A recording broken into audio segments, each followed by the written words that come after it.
I don't think there's a necessity for it. What you're undermining is the very values. Why is the Premier League, why has it eclipsed every other league?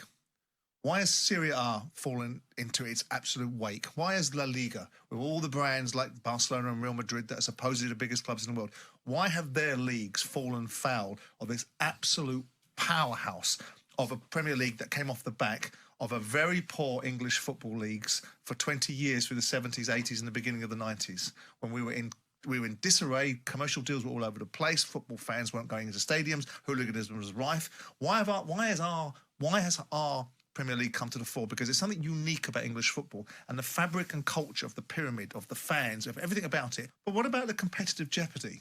What about, so which game would you take then? Would you take Liverpool versus Man United? Would you take the Anfield leg of that? Would you take the irresistible Anfield leg that people turn around and say can make a team win or lose in front of that famous Anfield crowd? Would you take that one, or would you take the Old Trafford version of it? Would you then say that other games in the season are jeopardised by the nature of commercial and competitive integrity being taken out of the principle of English football because one game is being played in front of a very different audience than another? You've got a raft of challenges with this. You're not going to go over there. If Burnley get promoted next season, you're not going to go and see Burnley, if Bournemouth are still in the Premier League, Burnley versus Bournemouth in America. You're going to see Man United versus Liverpool. Yeah. You're going to see the cornerstone marquee games of our English football being imported over to America. Why in God's name would we want to do that? Because it's a global product. And it's got a global audience via television deals.